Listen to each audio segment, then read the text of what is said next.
যা তোমরা করো না তা মানুষকে উপদেশ দিও না, কাজে লাগবে।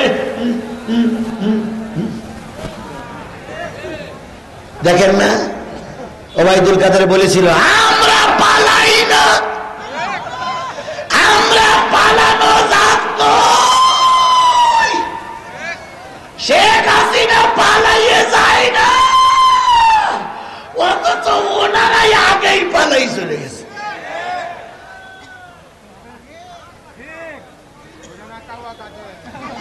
সেই কাউয়া কাদের কথাই তো বলতেছি।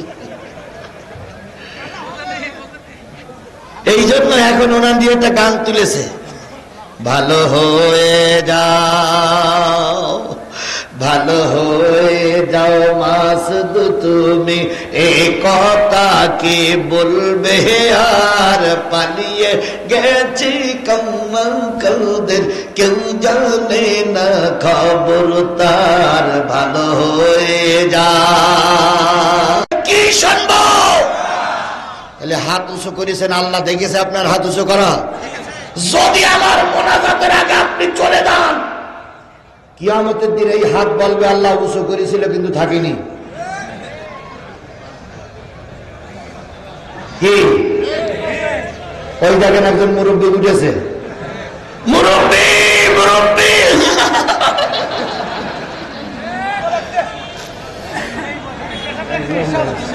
নতুন নতুন। আল্লাহ আমাদের শেষ পর্যন্ত কবুল করুক। তাহলে কি শেষ মোনাজাত পর্যন্ত থাকবেন তো? কতক্ষণ? কতক্ষণ? না, সারা রাত পর্যন্ত থাকবে। হুজুর মরে মরুক, আমরা তো অশ্বনি। না না ভাই, আমি বলি শোনেন, আমি যেখান থেকে শুরু করেছি সেখান থেকে 2 ঘন্টা। আশা করছি আর ঘন্টাখান সময় কথা হবে। এতটুক সময় পেশাব লাগুক, পায়খানা লাগুক, যত বড় সমস্যায় পড়ি, ময়দান ছেড়ে চলে যাব না। আমার কথায় আপনারা কি সবাই একমত? আরো জোরে বলেন একমত। আল্লাহ আমাদের কবুল করুক, সকলে মিলে বলুন আমিন। বন্ধুগণ, তাফসীর মাহফিল হচ্ছে কয়দিন? আরো জোরে। আজকের শেষ দিনের আমি একজন নগণ্য গুনাহগার বান্দা। আমার আগের 2 দিন বড় বড় বক্তারা কথা বলেছে। আমি আপনাদের সামনে সূরা সফের 3টা আয়াতের তেলাওয়াত করেছি। এই 3টা আয়াতের পরে কথা হবে। এই 3টা আয়াত যখন নাজিল হয়, আল্লাহ রাসূল তখন মদিনার প্রেসিডেন্ট। কোন জায়গার প্রেসিডেন্ট? আরো জোরে বলেন, কোন জায়গার প্রেসিডেন্ট? নবী মদিনার প্রেসিডেন্ট। কাজটা কি ঠিক? নবী মদিনার প্রেসিডেন্ট কাজটা কি ঠিক? নবী মদিনার প্রেসিডেন্ট কাজটা কি ঠিক? আমার মতে ঠিক না। যদি বলেন কেন নবী আবার প্রেসিডেন্ট হবে, কেন নবী আবার রাজনীতি করবে, কেন রাজনীতি করবে তারাই যাদের মুখে দাঁড়িয়ে নেই। রাজনীতি করবে তারাই যারা গাঁজা খাওয়ার বিরুদ্ধে কথা বলবে, নিজে ঘরে যেয়ে গাঁজা টানবে, এরাই করবে রাজনীতি। আমাদের সমাজের নেতারা যে কায়দায় বক্তৃতা করে, নেতারা যদি ওই কায়দায় চলতো, সমাজ পরিবর্তন হয়ে যেত। নেতারা কয় নামাজ পড়ো, নেতা পড়ে না। নেতারা কয় ভালো হও, নেতা হয় না। নেতারা কয় সুদ খেও না, নেতার ব্যবসা সব সুদের ব্যবসা।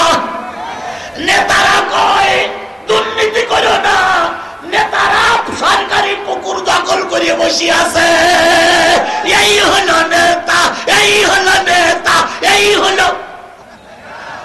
করতে পারবে না। যারা বলে আলেমরা রাজনীতি করতে পারবে না, জেনে নিও বাংলাদেশের মুসলমানরা এখনো হারিয়ে যায়নি। 6 লক্ষ মসজিদের আজান শুনে ঘুম ভাঙে, কোরআনের আলোচনা শুনতে শুনতে মানুষ ঘুমিয়ে পড়ে। আলেমদের যদি বলো রাজনীতি করতে পারবে না, খোদার কসম সব আলেমেরা একজোট হয়ে জিব্বাটা টেনে ভারতে পাঠিয়ে দেওয়া হবে। চিন্তার কোনো কারণ নাই। এতদিন পর্যন্ত ভয় ছিল মৌলবীরা মৌলবীদের দুশমন, কিন্তু জাতির সামনে রহমত। চরমনার পীর সাহেব আর জামাতের আমিন একসঙ্গে হাত মিলাইয়ে বলেছে ইসলামের ভোট এক কি বাক্সে পড়বে?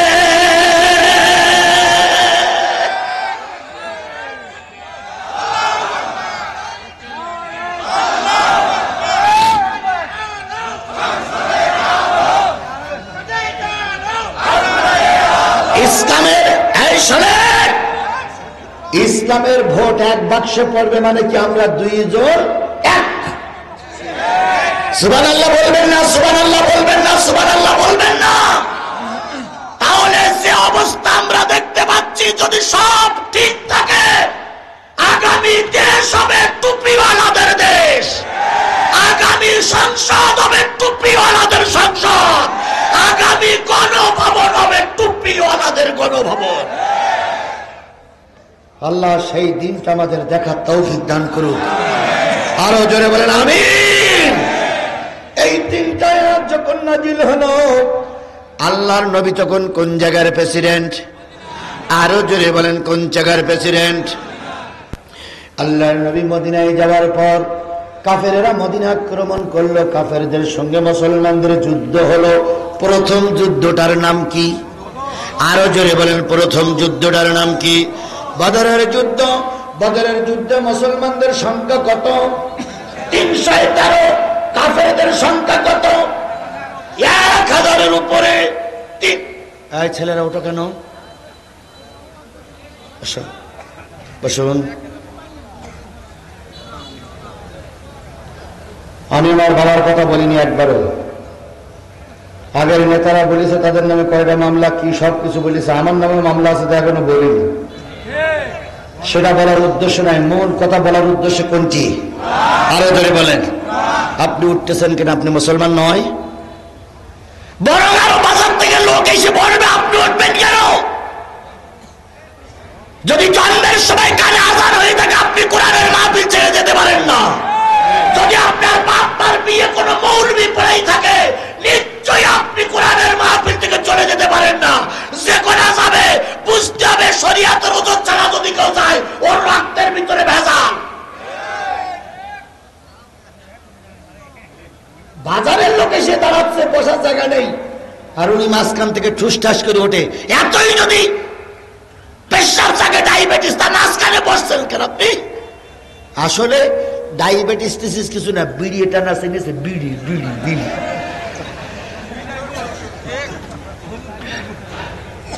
যারা যারা আছেন চলে আসেন।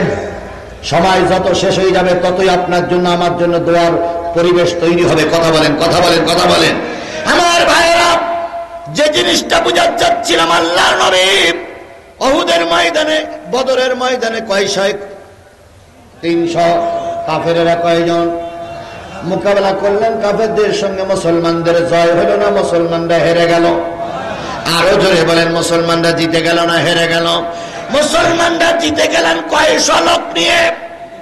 খালি 300 লোক নিয়ে যদি মুসলমানরা জিতে যায়, আজকে শাহজাহানপুরের মানুষদের স্যালুট। তোমরা 300 লোক তৈরি করতে পারলে বাতিলেরা মাজা সোজা করে দাঁড়াতে পারবে না। তার জ্বলন্ত প্রমাণ বাংলাদেশের 2টা থানা খুব নাম করা। একটা হলো শাহজাহানপুর থানা, আর একটা হলো এনায়েতপুর থানা।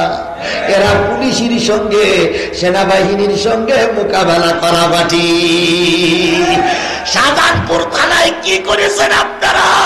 গোটা বিশ্ব আপনাদের স্যালুট জানা। ও যুবক, গোটা বিশ্বের মুসলমানরা তোমাদের জন্য দোয়া করে। ওরা যতই করুক হিংসা, বিদ্বেষ আর নিন্দাবাদ, আমরা বলিব সাম্য, শান্তি, এক আল্লাহ জিন্দাবাদ। আমার ভাইরা, নবী সাল্লাল্লাহু আলাইহি সাল্লাম উহুদের যুদ্ধের জন্য প্রস্তুতি নিলেন। দ্বিতীয় যুদ্ধ উহুদের যুদ্ধ। উহুদের যুদ্ধে মুসলমানদের সংখ্যা কত? 1000। মুসলমানদের সংখ্যা কত? কাফেরদের সংখ্যা কত? 3000। আর মুসলমানদের সংখ্যা কত? 1000। কাফেরদের সংখ্যা কত? 3000। 1000 মুসলমান নিয়ে আল্লাহ রাসূল উহুদের ময়দানে যাবে। হঠাৎ করে একজন মৌলবী 300 লোক নিয়ে কেটে পড়লে এই বলে যে এই যুদ্ধে মুসলমানরা হেরে যাবে, ব্যাপক মারি খাওয়া লাগবে, চল কেটে পড়ি। তাহলে যুদ্ধের ময়দান থেকে 300 লোক নিয়ে কেটে পড়েছিল যে মৌলবীরা, সেই মৌলবীরা আছে আমাদের দেশে আছে না নাই? জোরে বলেন আছে না নাই? এই শাহজাহানপুরি আছে না নাই? যদি মৌলবীরা না থাকতো, আল্লাহর কসম, আল্লামা সাঈদীর 13 বছর জেল খাটা লাগতো না। বলুন তো, আল্লামা সাঈদীর বিরুদ্ধে সর্বপ্রথম মামলা দিয়েছিল কারা? মৌলবীরা, টুপিওয়ালারা। সে মৌলবীর নাম কি? হ্যাঁ, মাছ ভান্ডারি। কি মাছ ভান্ডারি? নজিবুল বশর মাছ ভান্ডারি। তিনি বলেছিলেন আল্লামা সাঈদী ধর্মের অপব্যাখ্যা করে। তিনি আর জিতি লিখেছিলেন নেজামি ধর্মের অপব্যাখ্যা করে। আর সরকার এই টোপটা নিয়ে হুজুরদের গ্রেপ্তার করলো, তারপরে দিল যুদ্ধ অপরাধী ধর্মান্তরিতর মামলা পরে। কিন্তু সর্বপ্রথম মামলা ছিল ধর্মের অবমাননা করার মামলা। যেই মাঝবান্ডারীরা মামলা দিয়েছিল ওরাও ছিল মৌলবী, আর ইনিও ছিলেন মৌলবী। এক মৌলবী আর এক মৌলবীর বিরুদ্ধে যদি মামলা না দিত, শেখ হাসিনার জীবনের কোনো ক্ষমতা হতো না আল্লামা সাঈদীর দিকে দেখা নজরে তাকানো। কিন্তু আল্লাহর কি খেলা, সাঈদীর মৃত্যুর পর পরে এই সরকার পরিবর্তন হলো।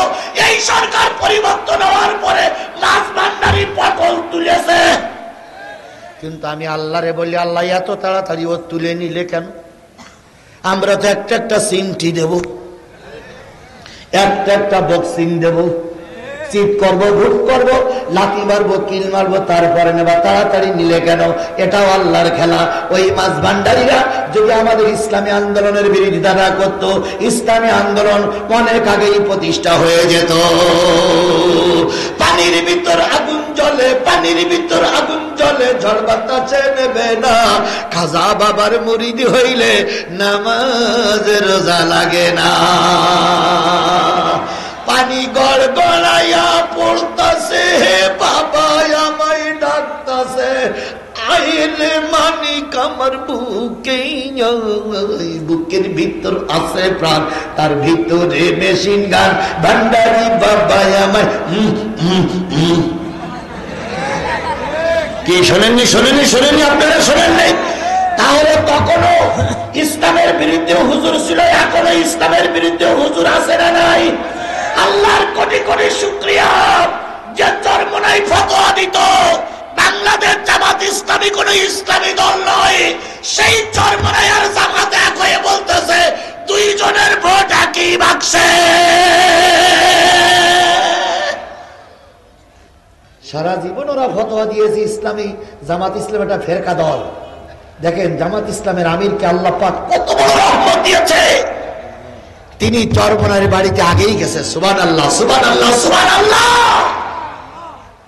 এবার যে কটা ছোট ছোট ইসলামী দল আছে ওরা ডাকলু আসবে, না ডাকলু আসবে। কি কথা বলেন? কথা বলেন। এইবার আর কিছু বলা লাগবে না, এমনি লাইন দেবে, লাইন দেবে, লাইন দেবে। এই মুরব্বী রাগ করে চলে যাচ্ছে।